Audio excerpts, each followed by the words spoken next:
My success message per se, which I think which helped me during my own preparation and in my exam, and which I think I would like to share with the students, with other students, is just as a thumbprint or a face is unique, and everyone are different. Everyone is different in that sense. Similarly,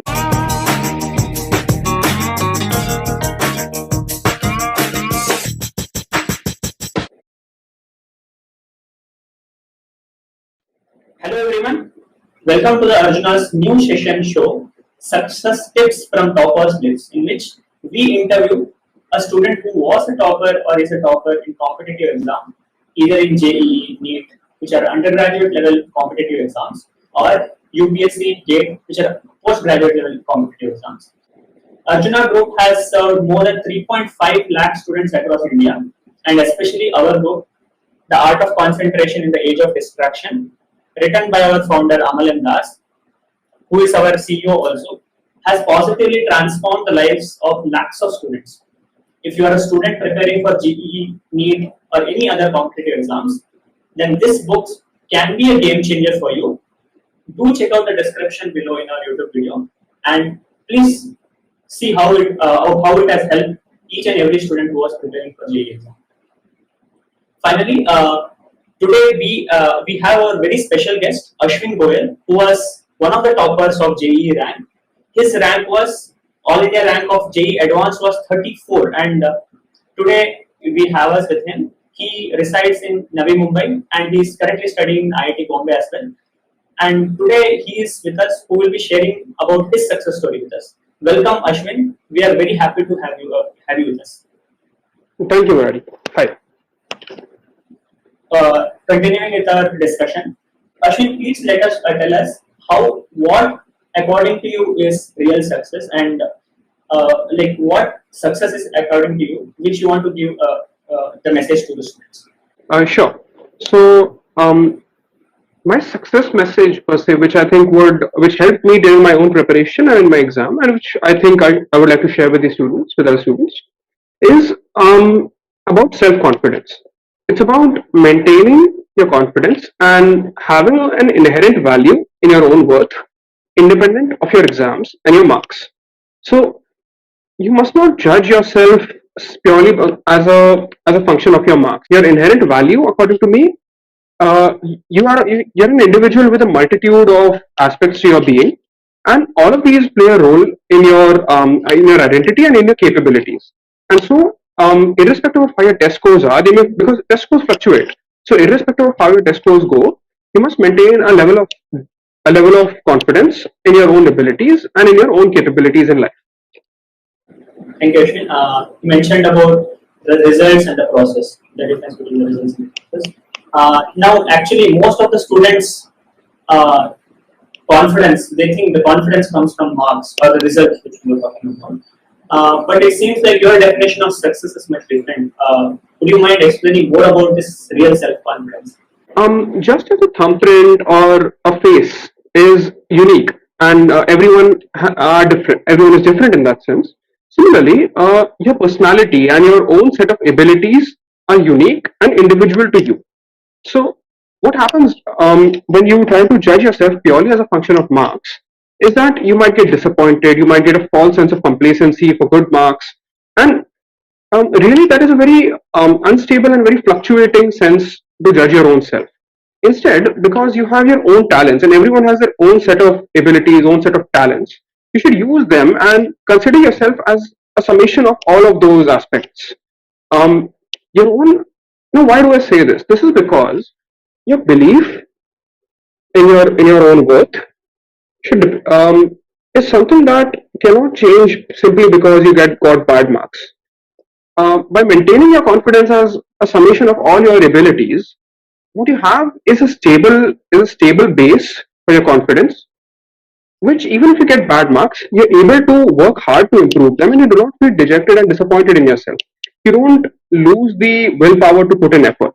And similarly, when you do well in a paper, you don't feel that you are the greatest. You don't get a false sense of complacency and a false sense uh, of basically overconfidence. You don't get an overconfidence. Instead, you will continue to put in hard work because your confidence is based on a multitude of aspects, many of which are still at an average level, even if you let's say score very well in a certain paper. So that is something I believe. Expanding on this, uh, inherently humans have many aspects to their being, and all of these aspects individually need to be trained. So you need to work towards improving each and every one of those. Even during your day JEE preparation, you don't want to just study because if you try to say that my confidence and my ability to judge myself comes only from my marks, then you will only study, and only in a JEE pattern, only to get more marks, not for the interest in the subject, not for your own passion, and you won't work towards developing other senses of your being. So you become a very unidimensional individual. But that is not something we want because in life beyond JEE, your other skills, your other aspects of you will matter as well. In your career, in your relationships, in your social life, all of that will matter, and we want to develop that as well. So that is one of the reasons is, of course, as I mentioned earlier, is your the fact that it is more stable to keep your self confidence based on a multitude of your abilities. And the second thing is also that you don't want to become unidimensional. Really, to become a to become a better person, you want to consider all aspects of your being and work towards improving each and every one of them. That's really amazing perspective which you mentioned about real self confidence, especially uh, people who just depend on or rely on unidimensional. They just focus on, suppose, say, who is just preparing for JEE for 2 years, nothing else. He is living out his actual capabilities, his interests, and just focusing on first 2 years in JEE, and then he cracks it. Even then, he comes to institute and then slacks off because he has lost interest to do something else now. Yes. That's very natural, and you have brought up that very nicely. But at the same time, I would like you to explain more on these unidimensional and multi-dimensional aspects which you mentioned, right? How it has helped you, and how it can relate it to your self confidence. Sure. So these concepts that I speak about, I have used them in my own preparation, and I have used them to improve myself as an individual. And they're concepts I truly believe in. So during my own preparation, there were obviously periods when I got bad marks. So, with the number of tests we give, there are in which you get bad marks. There are papers in which you get very good marks. But if you get very good marks and you stop putting in effort, like as you said, if people who get into crack IIT and get into the college and then start slacking off, then you again won't get that long-term benefit of your life, because in life we set long-term goals. Really, if you want to set a short-term goal, then you'll again just be stuck if you achieve it, and you'll feel dejected if you don't achieve it. That is why we want to set long-term goals, and when we set these long-term goals, achieving them is often a summation of a multitude of aspects. So, for example, I played basketball, I play a little bit of the keyboard, and I also do some light running. So all of these aspects were something I always had at the back of my mind when I spoke about self confidence. So there was obviously students who used to score better than me, but I wouldn't get intimidated by them simply because of the fact that there were a lot more aspects to my being that I might be better than them at. So what happens is that even if I get bad scores in a test, I don't feel depressed. I don't feel that I will not be able to do it. What I feel is that okay, there is this place where I made a mistake, and I need to improve this. There's the feeling of dejection and the hopelessness doesn't come in because my self confidence is stable. That is something that I know comes from a variety of things. So that is someplace where this helped me, and this also helped me being a multidimensional individual in general. And honestly, it continues to help me in terms of putting efforts at college right now. Because even if I do well somewhere, I do not stop putting in effort. And similarly, if I don't do well somewhere, I don't feel hopeless. So even from a life perspective, apart from just level 12, this has helped me in my life. Thank you, Ashwin. That's nice. Now you have, as you have cracked JEE, you are one among the top institutes of the country, IIT Bombay, and probably you are also in the top branch, CS branch. So there, Yes. just a short, maybe a minute or under a minute, tell us what are your interests, so that people in the who are watching may get to know what your interests are and what are your goals are, long-term goals. Sure. So I am someone who is pretty passionate about physics and astrophysics. But through my own research, what I found was that a direction that would be most suitable for me would be in the applied side of these things. So in the mixture, I want to, as a long-term goal, I want to work on the borderline of, let's say, CS and astrophysics to do the data analysis for astrophysical data. and to actually contribute to the real research that goes on in this domain. And honestly, how this belief helps me is that it takes away a lot of pressure on the exam day, because I know for a fact that I can do this. I can work at the border of astrophysics and CS even if I do not get IIT Bombay, even if I don't get the highest rank. So honestly, that is what I meant by the long-term goal setting, and that's my goal, to do something at the borderline of astrophysics and CS, and to actually work in the research that goes on in the field. That's wonderful, Ashwin. Thank you. And finally, again, we will ask you your reviews on Art of Concentration, on the book Art of Concentration in the Age of Distraction. I would request again to the viewers, go to the comment section, find the link of this book, go buy the book, read the book, and share the book also. So just a short, Ashwin, if we would be really happy to know your experience of reading this book, and what do you feel this? How do you feel this book will help students who will be reading it? Sure. So the art of concentration is slightly different from a regular self-help book. I found it quite an interesting book, honestly. How it is different is that it doesn't sound like preaching. It's not advice given by just some person who is better than us. Instead, it is in the form of a dialogue, and this dialogue is also between students and a mentor.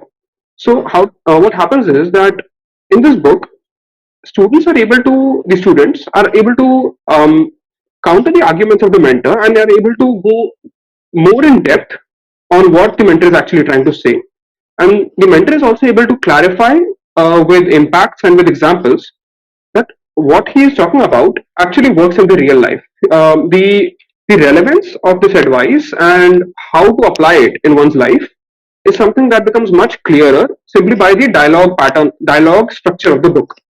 The book has really good advice. I felt some of it I have even used during my own preparation, like some similar things that I used to use in my preparation. I found in the book as well, and all of this advice is in the. Also, there are like tables and graphs. So all of this advice is in the form of tables and properly structured objects, which can be used as mind maps, and hence it is easier to remember as well as easier to understand. So I would really recommend this book to any 11th and 12th students to get the right mindset towards their exams. It will help them grow not only academically but even as an individual, because many of these things would be applicable later in life as well. That's really great to know, Ashwin. Thank you so much again, Ashwin. It's very nice speaking to you, and I'm sure this message which you are giving will indeed help a lot of students who are preparing for JEE or any kind of competitive exam and who wants to excel in their life or career, etc. Dear students, again, please let us know whether you like the video. If you have any kind of questions, comments, please post it on our chat box. This book of Art of Concentration in the Age of Distraction is a must for everyone who wants to learn how to be mentally strong, who are preparing for different competitive exams, who wants to understand different perspectives of life, long-term perspectives of life, as Ashwin was sharing today. And it will surely help you boost your confidence and learn more about it. It is available at 16% discount right now. Click below the link in the description box and to buy the book. We will meet you tomorrow again in our next episode, Success Tips from Toppers Lips. Thank you, everyone. Thank you, Ashwin. Thank you, Murari. Thank you, guys.